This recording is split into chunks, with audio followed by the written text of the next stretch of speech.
Welcome back to the channel students. अब तक हम अपनी एक्सरसाइज 3.2 कंप्लीट कर चुके हैं, चैप्टर नंबर 3 की।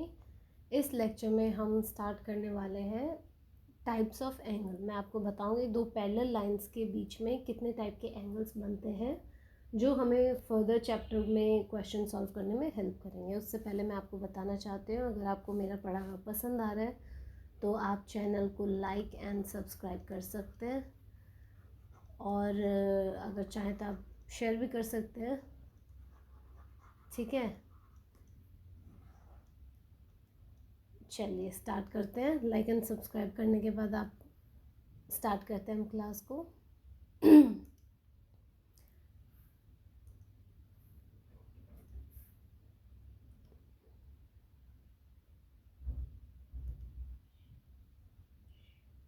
हाँ जी बेटा, तो हम अब स्टार्ट करने जा रहे हैं टाइप्स ऑफ एंगल। ठीक है, मतलब कितने टाइप के एंगल्स होते हैं किसके बीच में, दो पैरेलल लाइंस के बीच में। हम आज जितने भी एंगल्स पढ़ेंगे हम वो पढ़ेंगे हमेशा दो पैरेलल लाइन के बीच में। ठीक है, आपको पता है अगर ये दो पैरेलल लाइन है, इसका नाम मैंने ए दे दिया, इसको मैंने बी कह दिया। जब भी दो पैरेलल लाइंस होती हैं, पैरेलल लाइंस ऐसी लाइंस जो कभी भी मीट नहीं करेंगी, चाहे आप कितना भी इसको लेफ्ट साइड में एक्सटेंड कर लो दोनों को, ठीक है, चाहे कितना भी आप राइट साइड में एक्सटेंड कर लो, कभी भी ये दोनों लाइंस मीट नहीं करती। ऐसी लाइंस को हम पैरेलल लाइन कहते हैं, राइट। अब कोई भी एक लाइन है जो इनको इंटरसेक्ट कर रही है, ठीक है, इस लाइन को हम कहते हैं ट्रांसवर्सल लाइन। ठीक है, जो भी लाइन इनको इंटरसेक्ट कर रही है, दोनों पैरेलल लाइंस को एक कॉमन लाइन इंटरसेक्ट कर रही है, तो कुछ टाइप के एंगल्स होते हैं जो इन लाइंस के बीच में बनते हैं। ठीक है, तो आज के लेक्चर में हमको वही एंगल्स पढ़ने हैं। ठीक है, तो स्टार्ट करते हैं। सबसे पहले तो मैं आपको बताती हूँ, फर्स्ट क्या रहेगा, ऑल्टरनेट इंटीरियर एंगल। आप लोगों में से कई बच्चे ऐसे होंगे जिनने सुना भी होगा, जिनको पता भी होगा, तो अच्छी बात है, आपको क्वेश्चन सॉल्व करने में काफ़ी इजी होगा। बट जिनको नहीं पता, हम देखते हैं। देखो बेटा, ऑल्टरनेट इंटीरियर एंगल क्या होता है। हम क्या करते हैं ना, दो पैरेलल लाइन है, उन दोनों पैरेलल लाइन में से ना जेड बनाते हैं। ठीक है, जेड कैसे बनाएंगे, ये एक पैरेलल लाइन है, ये एक पैरेलल लाइन है, और जो ट्रांसवर्सल लाइन है, इन तीनों लाइंस को यूज़ करके ना हम एक जेड की फॉर्मेशन करते हैं। ये जेड बना, अब वो जेड ऐसे भी हो सकता है, ठीक है, वो जेड ऐसे भी हो सकता है, वो जेड ऐसे भी हो सकता है। आपने वो चीज़ मैटर नहीं करनी है आपके लिए, ठीक है, आपको बस जेड फॉर्म करना है। अगर ये लाइन पैरेलल है, ऐसे लाइन पैरेलल है, और ट्रांसवर्सल लाइन 90 डिग्री पे काट रही है, तो ये ऐसा स्ट्रेट जेड बन जाएगा। अगर ऐसे काट रही है तो ये टेढ़ी जेड बनेगा, है ना। अगर इस साइड को काट रहा है तो ये लाइन, अगर ये ट्रांसवर्सल लाइन हुई तो आपका ऐसा जेड बन जाएगा, करेक्ट। तो आपने क्या करना है, आपने जेड बनाना है। ठीक है, तीनों लाइन को यूज़ करते हुए आपने एक फिगर बनाना है जो फिगर जेड जैसा दिखता है, ठीक है, या आजकल आपकी लैंग्वेज में जी जैसा दिखता है। ठीक है, तो आपने जी या जेड बनाना है।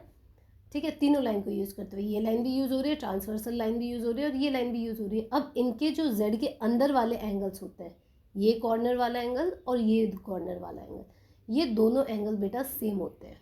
ठीक है, समझ में आए, ये दोनों एंगल्स क्या होंगे, सेम होंगे। और किस प्रॉपर्टी के बेसिस पे ये एंगल सेम होंगे, अल्टरनेटिव इंटीरियर एंगल। ठीक है, मान लीजिए ये ए है, ये बी है, तो ए इज इक्वल टू बी होगा, reason being alternative interior angle. ठीक है, अब वैसे ही सेम दो पैरेलल लाइन है, और अगेन ये ट्रांसवर्सल लाइन है। ठीक है, तो जैसे अब की बार जेड आपने लेफ्ट साइड से बनाना शुरू किया, मैं जेड अब की बार राइट साइड से बनाना शुरू करती हूँ, है ना, उल्टा जेड। तो देखो तीनों लाइन का यूज़ हो रहा है, तीनों लाइन को यूज़ करके मैंने एक जेड जैसा फिगर फॉर्म किया। और अब इसके अंदर वाले एंगल, ये एंगल और ये एंगल, ये दोनों एंगल भी बेटा सेम होंगे। ठीक है, इनको नाम दे देती हूँ सी और डी। तो सी और डी भी इक्वल एंगल होंगे, किस बेसिस पे, इंटीरियर, ऑल्टरनेट इंटीरियर एंगल। समझ में आ रहा है आपको। आप दो पैरेलल लाइन, अब हम लेटर क्लासेस में टाइप्स ऑफ पैरेललोग्राम पढ़ेंगे। अगर हम स्क्वायर पढ़ रहे हैं ना, स्क्वायर पढ़ रहे हैं हम, मान लीजिए ये स्क्वायर है, तो आप देखोगे ये जो एंगल होता है ना, वो एंगल इसके बराबर होगा, इक्वल होगा। क्यों इक्वल होगा, क्योंकि ये पैरेलल लाइन है, ऊपर वाली हमें पता है ये पैरेलल लाइन है, और नीचे वाली भी पैरेलल लाइन है। दो पैरेलल लाइन को एक लाइन इंटरसेक्ट कर रही है, ट्रांसवर्सल लाइन हो गई है। तो यहाँ पे जो z बन रहा है, यहाँ पे ये जो z बन रहा है, इस z की वजह से ये एंगल और ये एंगल ऑल्टरनेटिव इंटीरियर एंगल होंगे, और ऑल्टरनेटिव इंटीरियर एंगल है तो दोनों इक्वल होंगे, राइट। तो जब हम आगे क्लासेस में टाइप ऑफ क्वाड्रिलेटरल्स पढ़ेंगे ना, काइट, रोम्बस वगैरह, तो आपको कुछ प्रॉपर्टीज़ उनकी याद करनी पड़ेगी कि ये ऑपोजिट एंगल्स इक्वल होते हैं, है ना, डायगोनल्स परपेंडिकुलरली बाइसेक्ट। तो ये प्रॉपर्टीज़ किस बेसिस पे बनी? ये प्रॉपर्टी ऐसे ही बनी है बेटा कि उससे पहले एंगल्स की कुछ प्रॉपर्टी होती है। दो पैरेलल लाइंस जब कोई एक लाइन इंटरसेक्ट करती है तो उसकी कोई प्रॉपर्टी होती है, वो किसी फिक्स टाइप के एंगल्स बनाती है, ठीक है। क्लियर है आपको? ऑल्टरनेटिव इंटीरियर एंगल कैसे हुए? हम तीनों लाइन को यूज़ करके एक जेड जैसा, चाहे सीधा जेड हो चाहे ऐसा उल्टा जेड हो, ठीक है, ये उल्टा जेड हो गया, तो ये वाला एंगल और ये वाला एंगल इक्वल होंगे और ए और बी इक्वल होंगे, ठीक है। इसको सी कह दो, इसको डी कह दो, तो सी और डी इक्वल होंगे। क्लियर है? अगर समझ में नहीं आ रहा है आपको तो एक बार थोड़ा सा वीडियो को पॉज करके दोबारा से रिपीट करके देखें तो आपको समझ आएगा, कोई ऐसा मुश्किल चीज़ नहीं है, ठीक है। चलिए नेक्स्ट अब क्या देखेंगे? अब ऑल्टरनेट इंटीरियर एंगल देखा, अब की बार देखेंगे ऑल्टरनेट एक्सटीरियर एंगल, ठीक है। सेकंड किस टाइप का एंगल देखेंगे? Alternate exterior angle. अब इसमें क्या करना है? अगेन दो पैरेलल लाइन लेनी है, ठीक है। एक लाइन होगी जो इनको क्रॉस कर रही है, ट्रांसवर्सल लाइन कहते हैं हम इसको, इंटरसेक्ट कर रही है, राइट। अब अगेन हम यहाँ पे ना z बनाया था ना बेटा हमने, ये ऐसा z बनाया था, तो अंदर वाले तो ऑल्टरनेट इंटीरियर एंगल हो गए थे, तो इनके बाहर वाले, ठीक है, देखो इंटीरियर से समझ आ रहा है कि अंदर वाले एंगल, एक्सटीरियर से समझ आ रहा है बाहर वाले एंगल, राइट। तो इस z के जो बाहर वाला एंगल है, ठीक है, ये एंगल और ये एंगल, ये दोनों एंगल भी आपस में इक्वल होंगे बेटा। अगर यहाँ इसको a कह रही हूँ और इसको b कह रही हूँ तो a और b इक्वल होंगे, किस कंडीशन पे? ऑल्टरनेट एक्सटीरियर एंगल होने की वजह से, ठीक है। a और b आपके क्या होंगे? इक्वल होंगे, reason being alternate exterior angle. अब ये तो हमने सीधा वाला z बनाया तब ये एंगल बनेंगे, है ना। अगर मैं यहाँ से z बना देती हूँ, ये z बना दिया है ना, तो इसका ये वाला एंगल देखो डॉटेड में बता रही, ये एंगल और ये एंगल तो इंटीरियर हो गया और इनके बाहर वाला एक्सटीरियर हो जाएगा, ये एक्सटीरियर हो गया और ये भी एक्सटीरियर हो गया, तो इसको c कह देंगे, इसको d कह देंगे, तो c और d भी आपके क्या होंगे? आपस में इक्वल होंगे। अगर ये 30 डिग्री है तो ये एंगल, और आपसे ये एंगल पूछा है या फिर आपको क्वेश्चन सॉल्व करने के लिए इस एंगल की ज़रूरत है, तो आप ऑटोमेटिकली डी को भी 30 कह देंगे, क्योंकि हमें पता चल रहा है, हमें दिख रहा है कि ये दोनों ऑल्टरनेट एक्सटीरियर एंगल है और ऑल्टरनेट एक्सटीरियर एंगल आपस में इक्वल होते हैं, ठीक है बेटा। आई होप क्लियर है यहाँ तक, ठीक है, इतना मुश्किल भी नहीं है। नेक्स्ट आ जाते हैं, दो टाइप के एंगल हमने पढ़े, ऑल्टरनेट इंटीरियर और ऑल्टरनेट एक्सटीरियर एंगल, है ना। अब आ जाते हैं थर्ड टाइप के एंगल पे। ये सारे एंगल बेटा जो हम पढ़ेंगे ना, ये हमेशा दो पैरेलल लाइंस को जब एक तीसरी लाइन ट्रांसवर्सल लाइन इंटरसेक्ट कर रही है ना, उसी कंडीशन में बनते हैं, ठीक है। तो थर्ड वाला हम पढ़ेंगे कॉरेस्पॉन्डिंग एंगल, कॉरेस्पॉन्डिंग एंगल्स, ठीक है। अगेन वही चीज़ करनी है, दो पैरेलल लाइन ड्रॉ करनी है और एक लाइन इनको इंटरसेक्ट कर रही है, ठीक है, ट्रांसवर्स कर रही है। अब कॉरेस्पॉन्डिंग एंगल का मतलब क्या होता है बेटा? कॉरेस्पॉन्डिंग एंगल का मतलब होता है, पहली चीज़ तो पहली कंडीशन लाइन है ना, ये लाइन है, तो दोनों कॉरेस्पॉन्डिंग एंगल या तो लेफ्ट साइड में होंगे, ये लेफ्ट साइड है ये राइट साइड है, या तो लेफ्ट साइड में होंगे या राइट साइड में होंगे, ठीक है, ये राइट साइड है ये लेफ्ट साइड है ना, या तो लेफ्ट साइड में होंगे या राइट साइड में होंगे, या तो दोनों लाइन के ऊपर होंगे या दोनों लाइन के नीचे होंगे। कहने का क्या मतलब है? जैसे मैं लेफ्ट साइड में लिया और दोनों एंगल लाइन के ऊपर ले रही हूँ, तो पहली पैरेलल लाइन ये है ना, तो इसके ऊपर लूँगी तो ये वाला एंगल बनेगा। दूसरी पैरेलल लाइन ये है तो लेफ्ट साइड में ऊपर की साइड ये वाला एंगल, ये दोनों एंगल आपस में क्या कहलाएंगे? कॉरेस्पॉन्डिंग एंगल कहलाएंगे। और ये क्या हो जाएंगे? ए है और बी है, तो ये क्या हो जाएंगे? इक्वल हो जाएंगे आपस में, ए इज इक्वल टू बी हो जाएगा, रीज़न बीइंग कॉरेस्पॉन्डिंग एंगल, ठीक है। आप कहोगे कॉरेस्पॉन्डिंग एंगल होने की वजह से ए और बी आपस में इक्वल है, ठीक है। अभी मैंने ये कॉरेस्पॉन्डिंग एंगल ना बेटा 4 टाइप से बनता है, देखो ए और बी क्या क्या है? ए और बी लेफ्ट साइड में, ठीक है, लेफ्ट साइड में और अपर की साइड है, अपर साइड है ना। देखो ये लाइन है इसके ऊपर की साइड है, ये लाइन है इसके ऊपर की साइड है, और लेफ्ट साइड में दूसरा कॉरेस्पॉन्डिंग एंगल कैसा बनेगा, लेफ्ट साइड में डाउनवर्ड्स, है ना। तो क्या एंगल बनेगा, देखो ये लाइन है लेफ्ट साइड में इसके डाउनवर्ड्स और लेफ्ट साइड में इसके भी डाउनवर्ड्स, ठीक है। ये हो गया सी, ये डी, यहाँ पे आपका सी और डी भी इक्वल होगा, राइट। तीसरा किस टाइप का बनेगा, राइट साइड में अपवर्ड, राइट और अपवर्ड, है ना।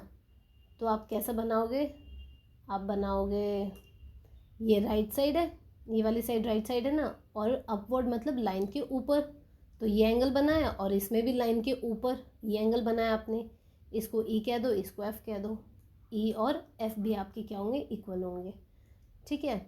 नेक्स्ट आ जाओ, नेक्स्ट क्या आएगा, राइट साइड और डाउनवर्ड्स,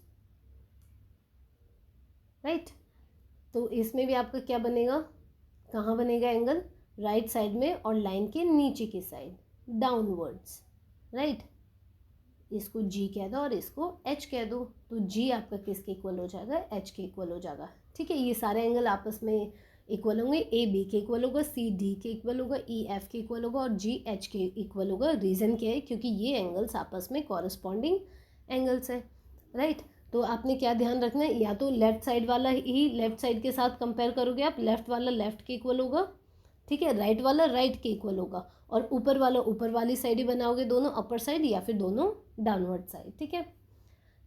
3 टाइप के एंगल हम कर चुके हैं अब तक, ऑल्टरनेट इंटीरियर, ऑल्टरनेट एक्सटीरियर और कॉरस्पॉन्डिंग एंगल, राइट। आ जाते हैं 4th टाइप के एंगल पे।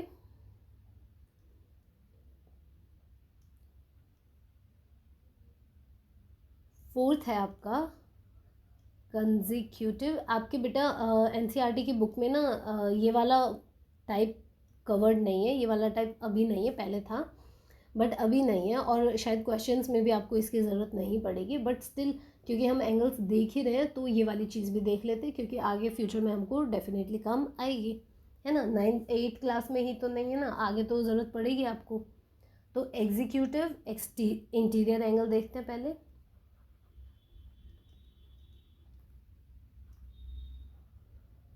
ठीक है, sorry, consecutive interior angle, executive कह रही हूँ, कंजिक्यूटिव इंटीरियर एंगल, और कंजिक्यूटिव इसके आगे आप पढ़ोगे कंजिक्यूटिव एक्सटीरियर एंगल, ठीक है। तो कंजिक्यूटिव इंटीरियर एंगल में क्या होता है बेटा, अगेन वही 2 पैरेलल लाइन ड्रॉ की, एक ट्रांसवर्सल लाइन जो इनको इंटरसेक्ट करेगी, ठीक है। अब कंजिक्यूटिव इंटीरियर एंगल का मतलब क्या होता है कि बेटा देखो, इंटीरियर एंगल ये दोनों लाइन है, ये लाइन है और ये लाइन है, क्या आप इतना समझ पा रहे हैं कि ये एंगल एक्सटीरियर एंगल है, ये एंगल एक्सटीरियर एंगल है, ये एक्सटीरियर है और ये एक्सटीरियर है ना। तो इंटीरियर कौन कौन से, ये इंटीरियर है और ये इंटीरियर है, ये भी इंटीरियर है और ये भी इंटीरियर है। इतना तो आपको ऑल्टरनेट में भी पता चल गया है, ऑल्टरनेट इंटीरियर में हमने पढ़ा था, और ऑल्टरनेट एक्सटीरियर में भी आपको पता चल गया था कि लाइन के जो बाहर की साइड बन रहे हैं वो एक्सटीरियर एंगल है, जो लाइन के अंदर की साइड बन रहे हैं वो इंटीरियर एंगल है। अब इसमें हमको क्या लेना है, कौन से एंगल, कॉन्जिक्यूटिव इंटीरियर एंगल, यानी कि एक के बाद एक वाले interior angle, consecutive next interior angle. तो ये अगर ए है तो इसके नेक्स्ट ये नहीं होगा बेटा, है ना, इसके नेक्स्ट ये वाला एंगल होगा, यानी कि A angle is equal to B angle होगा। और अगर इसको हम सी ले रहे हैं और इसको डी ले रहे हैं तो C angle is equal to D हो जाएगा। ए और बी इंटीरियर भी है और कॉन्जिक्यूटिव भी है, तो इस प्रॉपर्टी से ए और बी इक्वल हो गए, सी और डी कंजिक्यूटिव भी है और इंटीरियर भी है। कंजिक्यूटिव मतलब जस्ट नेक्स्ट, ठीक है, एक के बाद एक वाला, तो सी और डी आपस में इक्वल हो जाएंगे, reason being consecutive interior angle. अब अगर यहाँ पे मैं इंटीरियर हटाकर 5th टाइप क्या हो जाएगा आपका, 5th टाइप हो जाएगा आपका कॉन्जिक्यूटिव एक्सटीरियर एंगल, ठीक है। अब एक्सटीरियर एंगल में क्या हो जाएगा, ये बाहर वाले एक्सटीरियर एंगल ले लेंगे हम, है ना। हाँ, ये वाले एंगल ले लेंगे, इसको मैं ई कह दे रही हूँ, इसको एफ, इसको जी और इसको एच, ठीक है। तो आपको पता है ई और एच आपस में, ई और जी आपस में कॉन्जिक्यूटिव एक्सटीरियर है ना। तो ई इज इक्वल टू आपका क्या हो जाएगा, जी हो जाएगा, और F is equal to H हो जाएगा, किस बेसिस पे? कंसेक्यूटिव एक्सटीरियर एंगल, ठीक है। दोनों ही ई से कंसेक्यूटिव नेक्स्ट वाला कौन सा है? ये वाला है, और क्योंकि एक्सटीरियर एंगल लेना है तो जी लेंगे, बी नहीं लेंगे। क्लियर है? तो यहाँ तक हमने अपने 5 टाइप के एंगल्स पढ़ लिए हैं बेटा, ठीक है। 5 टाइप के एंगल्स पढ़ लिए हैं, पैरेलल लाइंस के बीच में बनते हैं हमेशा ये वाले एंगल्स, ठीक है। 5 एंगल पैरेलल लाइंस के बीच में बनते हैं। और आगे जब आप 3.3 को सॉल्व करेंगे तो इन प्रॉपर्टीज़ की आपको ज़रूरत पड़ेगी, ठीक है। चलिए एक last 5th type of angle और देख लेते हैं। 6 टाइप होगा ना, 5 तो हमने देख लिया। 6 टाइप ऑफ एंगल क्या होता है? जैसे अभी तक हम देख रहे थे 2 पैरेलल लाइन को जब एक लाइन ट्रांसवर्सल लाइन इंटरसेक्ट कर रही है तब क्या एंगल्स बन रहे हैं।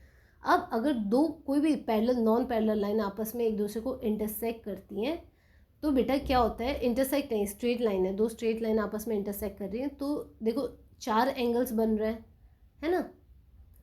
तो इन 4 एंगल में ना बेटा एक प्रॉपर्टी होती है, vertically opposite angles are equal, ठीक है। कहने का मतलब देखो ये वर्टेक्स है, ठीक है। अगर आप ये वाला एंगल ले रहे हैं, ये वाला एंगल लिया मैंने ए, तो इसके ऑपोजिट में कौन सा एंगल है? ये वाला एंगल है, राइट, बी। तो ए और बी आपस में इक्वल हो जाएंगे। कंडीशन क्या रहेगी? आप कहेंगे मैम क्योंकि ये वर्टिकली ऑपोजिट एंगल है इसलिए ये इक्वल है, ठीक है। नेक्स्ट आप देख रहे हो, अगर ये वाले की वजह आप ये एंगल ले रहे हैं, ठीक है, इसको मैं सी कह रही हूँ, तो इसके ऑपोजिट में क्या है? इसके ऑपोजिट में ए और बी तो नहीं है, इसके ऑपोजिट में कौन सा एंगल है? ये वाला एंगल है, इसको डी कह देते हैं। तो सी और डी भी आपस में क्या होंगे? इक्वल होंगे। क्या कंडीशन है? वर्टिकली ऑपोजिट एंगल, ठीक है। आई होप बेटा आपको एंगल्स एकदम अच्छे से समझ आया होगा। समझ नहीं आया तो आप वीडियो को रिपीट करके देख सकते हैं या फिर आप अपना कमेंट सेक्शन में डाउट लिख सकते हैं, ठीक है। टेलीग्राम चैनल ज्वाइन कर सकते हैं जिसका डिस्क्रिप्शन नीचे दिया हुआ है, उसको भी आप ज्वाइन करके वहाँ पे अपनी क्वेरीज डाउट पूछ सकते हैं।